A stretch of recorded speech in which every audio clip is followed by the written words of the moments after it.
ऋषि बागड़ी, ऐसे अपराधों को ये क्यों कहा जाता है कि धर्म से जोड़कर नहीं देखा जाना चाहिए? वो नाबालिग है। नहीं, मैं अपने एक ही चीज बोलना चाहूंगा कि वो जो बोल रहे थे कि कांग्रेस के समय उन्होंने एक सेशन लेकर आए थे 10 साल पहले, तो 10 साल पहले एक घटना हुई थी निर्भया की। और आपको याद होगा, आज भी निर्भया का जो कातिल है, बलात्कारी है, मोहम्मद अफरोज, उसको एक दिन की भी सजा नहीं हुई थी। उसको जुवेनाइल घोषित करके उसको आज आजाद वो घूम रहा है और पता भी नहीं है कहाँ घूम रहा है। तो ये सब बात वो रहने दे कि कैसे रही। और बात वो सेंगर की करते, तो सेंगर वगैरह जो भी है सब जेल के अंदर है भाई। कोई बाहर नहीं घूम रहा है, पिछले कोई 8 भी साल बाहर से नहीं आपकी घूम रहा सरकार है, है। कोई भी बाहर नहीं घूम रहा है सर, सब जेल के अंदर है। जो दूसरी न्याय बात प्रक्रिया तो है आप कर रहे हैं उसमें सरकार विकास क्या के करेगी, मुद्दे बताएं? पे। विकास के मुद्दे पे 22 साल पहले बिहार का विभाजन किया था, कहा था कि नए राज्य बनेंगे तो काफी विकास होगा। विकास तो हो नहीं रहा है, भ्रष्टाचार आगे आ गया। सर मुझे बोलने दीजिए, मैं आपको डिस्टर्ब नहीं किया सर। विकास तो हुआ नहीं, भ्रष्टाचार आगे आ गया। 18 साल सर आप मुझे बोलने दीजिए, आप थोड़ी तमीज रखिए सर। मैंने आपको एकदम बीच में नहीं बोला, आप प्लीज अपना थोड़ा तो भ्रष्टाचार किसने किया? एकदम चुप रहिए। मैं सबसे बड़ी बात है, और आज इनके जो चीफ मिनिस्टर है, आज वो पिकनिक जा रहे हैं, आज वो डीसी को आगे करते हैं, आज वो खुद एक भ्रष्टाचार के मामले में लिप्त है। आपको पता है ना, वो चीफ मिनिस्टर होने के साथ साथ माइंस और एनवायरनमेंट के भी मिनिस्टर थे, और अपनी ही कंपनी को लीज कर दिया, अपनी ही कंपनी को एक रकम से आपने उसका लीज को सैंक्शन कर दिया, और आपने सारे खदानों से अवैध आप खनन किए हो, इसलिए आपको हटाया गया। मुख्यमंत्रियों के पास भी यही विभाग थे। देखिए, अभी टॉपिक से डाइवर्ट मत होइए। अभी बेटियों की सुरक्षा का मुद्दा बहुत जरूरी है। झारखंड में जिस तरह के केसेस आ रहे हैं, मैं एक एक करके सवाल पूछ रहा हूं, एक एक करके जवाब दीजिए, ओवरलैपिंग मत कीजिए, जिससे कि बात समझ में आए। प्रणव जी, एक सेकंड। प्रणव जी मैं आपके पास आऊंगा ना। प्रणव जी मैं आपके पास आऊंगा ना, आपका टर्न आएगा, आप आराम से बोलिएगा, कोई नहीं आपको रोकेगा। ऋषि बागड़ी को पूरा करने दीजिए, उसके बाद मनोज कुमार पांडे जी आपके पास आ रहा हूं। ठीक है। तो देखिए, झारखंड में हेमंत सोरेन सरकार ने एक विशेष समुदाय को खुश करने के लिए महादलित परिवार की बस्ती पे अभी बुलडोजर चलवा दिए थे।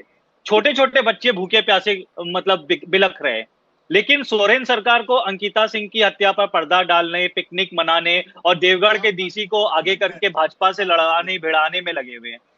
आप देखो, झारखंड में जब एक चोर पकड़ा गया था, तबरेज अंसारी, और उसकी एक पब्लिक ने उसको मारा था, उसके कारण उसकी मौत हो गई थी, तब ये वाला नैरेटिव दिया गया था कि एक हिंदुओं ने मिलकर एक मुस्लिम को मार दिया, जबकि ये नैरेटिव था भी नहीं। एक चोर को पकड़ा गया था, एक चोर को मारा गया था, वो दुर्भाग्यपूर्ण से वो मर गया था, उसको एक दुर्घटना बोलते हैं, उसको आप वो नहीं बोलते हो। आपने पूरा का पूरा देश में माहौल फैला दिया कि इनटॉलरेंस है, माइनॉरिटीज डेंजर में है, मुस्लिम खतरे में है, आपने पूरा का पूरा माहौल कर दिया। लेकिन जब आप उल्टी चीजें होती है, जब अंकिता के साथ ऐसा गलत काम होता है जिसमें शाहरुख इन्वॉल्व है, या आपके एक नाबालिग आदिवासी कन्या को रेप करके मार दिया जाता है, उसमें भी एक माइनॉरिटी इन्वॉल्व है, तब आप ये बोलते हो कि धर्म के ऊपर राजनीति मत कीजिए, ये गलत बात है। आप करते हो तो ठीक है, दूसरे करते हैं, और दूसरे ये बात को अगर हाईलाइट भी करें तो आप उनको तुरंत आप पेंट कर देते हो कि ये काम करना गलत है। तो आप क्यों करते हो सर?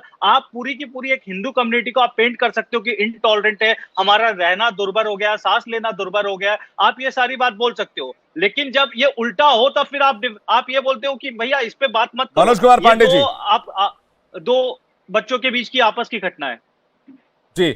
मनोज कुमार जी देखिए, मुझे लगता है ऋषि बांगड़ी जी राजनीतिक विश्लेषक, मैं देख पा रहा हूं उनको किस तरह का विश्लेषण करते हैं, बड़ा हास्यास्पद लगता है। अभी इन्होंने बोलते बोलते बोल दिया कि दलितों के मकान को हेमंत सोरेन की सरकार ने बुलडोजर चलवा दिया। जानकारी अधूरी मत रखिए। वहां पर मदरसा की जमीन का विवाद था, मदरसा से जुड़े हुए लोगों ने ये कृत्य किया था, और उसमें 18 लोग गिरफ्तार। महादलित परिवार 150 वर्षों से रहता था, आपने मदरसा का विवाद कैसे बताया? वहाँ महादलित मुसहर परिवार 150 वर्षों से रह रहा था, और अल्पसंख्यक समुदाय के लोगों ने बुलडोजर चलवा दिया। प्रतुल शाह एक एक करके, मैं इसके बाद आ रहा हूं आपके पास। आपकी सरकार का पश्रय था। प्रतुल शाह एक एक करके, प्रतुल जी एक एक करके, मनोज कुमार जी को बोल लेने दीजिए। लेकिन मैं ये मांग करूंगा आप लोगों से कि आप लोग मुद्दे पर आए, मुद्दे के इधर उधर ना जाएं। तुष्टीकरण के बहुत गंभीर आरोप झारखंड सरकार पर हैं, उस पर जवाब दीजिए पांडे जी। अरे मेरी बात सुनिएगा तब ना, बीच में इंटरप्ट करते हैं ये लोग। नहीं, आप मदरसे ठीक की है, जमीन कैसे कर रहे हैं? तुष्टीकरण का आरोप लग गया, पूछिए जमीन दी साहब, वहाँ महादलित परिवार रह रहा था और बिल्कुल सही कहा, गुजरात में है कि और वहाँ क्या आपके सामने बुलडोजर चलता रहा। हत्या कर लिया, वहाँ जेएमएम की सरकार है क्या? गुजरात में क्या हुआ? बनासकांठा कहाँ है? सरकार को शहता की नहीं था, आप ये बताएं। और जो हर बात पे एक चोर अंसारी की मौत पर केंद्रीय नेताओं को कांग्रेस का रोना आता है। बटाला हाउस इनकाउंटर में सोनिया गांधी लाल परेड को पाती है, लेकिन झारखंड में आदिवासी बेटियों की सम्मानित तरीके से इज्जत लूटी जा रही है। ना राहुल गांधी मुक्ता है, ना सोनिया गांधी मुक्ति।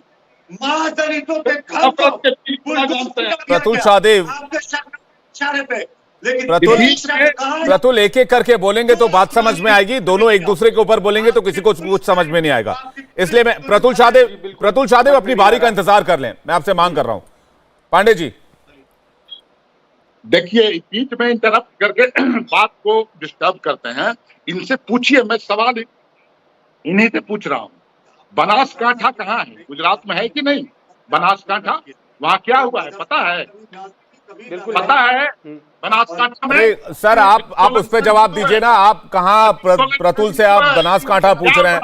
आप ये बताइए कि दुमका में नाबालिग लड़की को हत्या करके उसकी फांसी पर उसके शव को लटकाया कि नहीं लटकाया, उस पर क्या एक्शन लिया गया? आप लोगों के नेता वहां गए कि नहीं गए? आपके राज्य में लड़कियों की स्थिति बहुत खराब है, महिलाएं सुरक्षित महसूस नहीं कर रही हैं, आपके नेता बाहर चले जा रहे हैं, रिजॉर्ट में रहते हैं और सरकार को बहुमत में लाने के लिए विशेष सत्र बुलाते हैं। अरे मैं कहता हूं बेटियों पर विशेष सत्र बुलाइए और चर्चा कीजिए। महिला आयोग अध्यक्ष का पद आप लोगों ने अभी तक खाली रखा हुआ है। पांडे जी मुझे लगता है मेरी बात आप सुनना ही नहीं चाहते। आप सवाल कर रहे हैं, मेरी जवाब सुन लीजिए। आपने बोला कि वहां ऐसी घटना हुई, वो निंदनीय घटना थी, उस पर कार्रवाई क्या इस सरकार ने नहीं किया? आप वही तुलना कीजिए। नहीं तो सांप निकल जाने के बाद अगर आप लाठी पीटते रहेंगे तो कैसे काम चलेगा? मुस्तफा अंसारी डीएसपी प्रतुल शाहदेव, एक मिनट आप अपनी बारी का इंतजार कीजिए। पांडे जी देखिए, इस तरह से डिबेट मैं उदाहरण दे रहा हूं कि झारखंड में पूर्ववर्ती सरकार थी, एक निर्भया कांड हुआ था, उसका नाम समराज था। वो इनके जो सांसद हैं रामटहल चौधरी, उनकी इंजीनियरिंग कॉलेज की छात्रा थी, बहुत विभत्स हत्या हुई, बहुत विभत्स, उसके अंगों को काट दिया गया था। तो इसे क्या साबित करना चाह रहे हैं आप? बात सुनिए। और उस कांड में क्या हुआ था? कितने दिन बाद उद्भेदन हुआ था? कितने दिन बाद गिरफ्तारी हुई थी? उस समय क्या विशेष सत्र बुलाने की जरूरत नहीं थी? नहीं तो आप ये तुलनात्मक अध्ययन क्यों शुरू कर देते हैं? आपकी सरकार है, आपके एक्शन लेने की बारी, आप एक्शन क्यों नहीं लेते हैं? पूर्व की सरकार ने, रघुवर दास ने एक्शन नहीं लिया, उन्होंने ये काम नहीं किया, तो हम भी नहीं करेंगे। इंडिया टीवी हर वक्त हर जगह डाउनलोड करने के लिए सर्च करें India TV news Google play store या ऐप स्टोर पर।